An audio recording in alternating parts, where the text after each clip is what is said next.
low and kind of spinny. Move my whole upper body pretty far forward. Gonna get some shaft lean, gonna get really steep into the ball. In recent times, we've all been encouraged to use the bounce when we chip. So that is to get the club kind of rotating this way through the ball, so we're using our wrist to some degree, or we're certainly slowing the handle down, and getting the back of the club to land first and slide under the ball. And that way, of course, the club just gently bruises the ground and the ball pops up really softly, giving us more control when it lands. And the thinking behind that, of course, is that if we do happen to land the club a little bit early, then the bounce saves us and just slides under the ball. So effectively, there's a larger margin for error. But aren't we just overcomplicating things? Isn't there an easier way to chip? Well, I'm starting to think so, and certainly so does Joe Mayo. So Joe Mayo is a famous American coach, most notable for his work with Victor Hovland around his short game.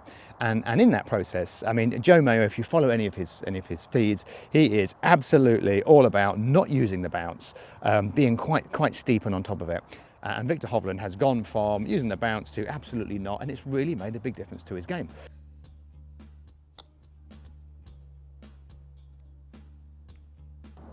Now, I kind of reconnected with this model through one of Danny Maud's videos. So many of you may know Danny Maud, a really successful YouTube coach. And I saw him do a video around this topic, and he mentioned his time he spent with Joe Mayo. And Danny and I have since had some lovely conversations around it, and he explains it really well. Danny says it's essentially whether you are using ground first mechanics or ball first mechanics. Let me show you the method. Then. So this is how it works. I'm going to call this the Joe Mayo methods, but I'm sure people will be screaming at the screen. This method was around long before social media, and and I'm sure long before Joe Mayo as well. But he has really kind of championed this and called BS on that idea of releasing under and giving us a larger margin for error. So this is most definitely ball first mechanics. We want some steepness, so we want the ball in the back of our stance. I've got about a couple of club heads between my heels. I'm standing close like I would typically do on a chip, and I'm leaning significantly left. I've got, I don't know, 80% of my weight left, and you can see the ball is there inside my back heel, and that kind of inherently gives me a bit of shaft lean. Now, as I take it back, you will see that it's a really simple move. But there's a key part of this which is important to understand, and that is the motion of the body. So my body is not going to be rotating like so in a transverse plane, which is sort of horizontal. It's going to be rocking and rolling, so frontal plane rotation. So as I swing back, my left shoulder, my lead shoulder goes down, and then I'm going to get the opposite as I come through. And that sense of weight left and rocking the shoulders here really gives us the very best chance of getting ball first, then divot.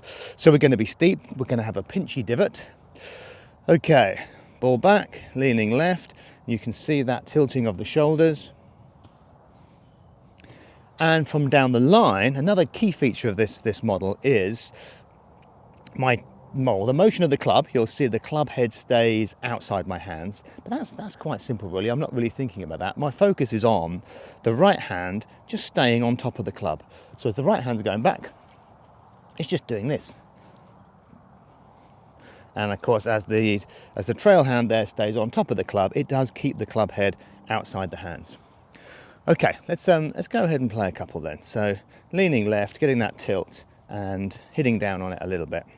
And you might hear a slightly different strike to the one that I did in the intro. This will be a little bit more pinchy.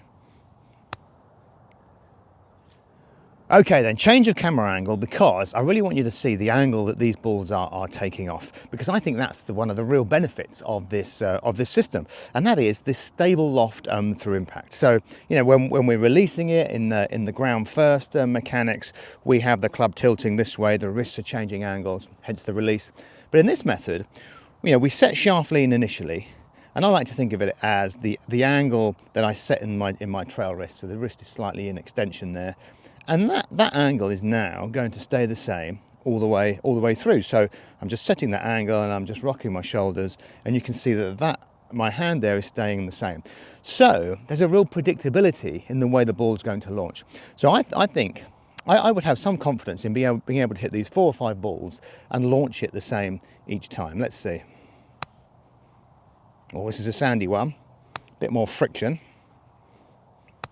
but they're all coming out exactly the same. And that's when you can start to control distance. Low and kind of spinny. Move my whole upper body pretty far forward. Gonna get some shaft lean, gonna get really steep into the ball, and you're gonna see me hit a divot here, but it's not gonna matter because I hit the ball first, and the ball's gonna come out pretty low, bounce a couple of times, and then hopefully check right next to the hole. So we'll see how it goes.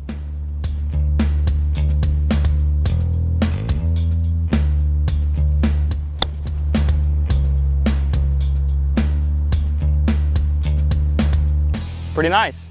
But you might be thinking, isn't that going to hit it really low? Well, yes, this is definitely a low shot technique. So, you know, all these balls are coming out quite low and running. So I would just use more loft. So instead of a shot where with my release method I might use a 52, I'll just move up to a 58 or a 60. But frankly, I think most people hit it too high anyway. So keeping it low and chasing, or even with a little bit of spin, is probably what you'd want most of the time anyway. So here we go, just off the green. I've got to fly it sort of 50% of the way. I've got my gap wedge. That'll work. Same flight. And of course, if I want to hit it higher, I've got more loft. So here's my 60, but you know, I'm not going to be throwing the club underneath and trying to slide it. I'm just going to play it in the same way, back of the stance and trap it. Bigger swing, and that has obviously more flight. It's not going to be a high shot, but it's probably high enough for most of the scenarios you're going to find yourself in.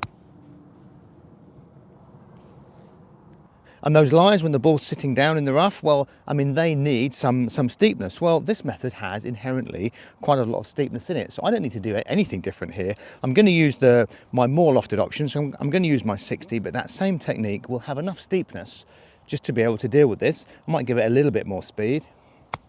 And that is incredibly predictable given the lie, etc. I think I've got some amount of control even from a lie like that. And a bare lie, well, same thing again. Because we're pinching the ball first, this shouldn't really create much issue at all. So I'm going to be confident, even going with the lob wedge again here. Ball back, see if I can get low point past the ball. Shouldn't be an issue. And sure enough, I've kind of had a bit of a rippy divot, but the ball came out in a really predictable way. Happy days. Sitting really nice and tight to the ground. So all I'm gonna do is basically open up the face and still feel like I'm hitting the ground to create some spin. So we'll see how it goes.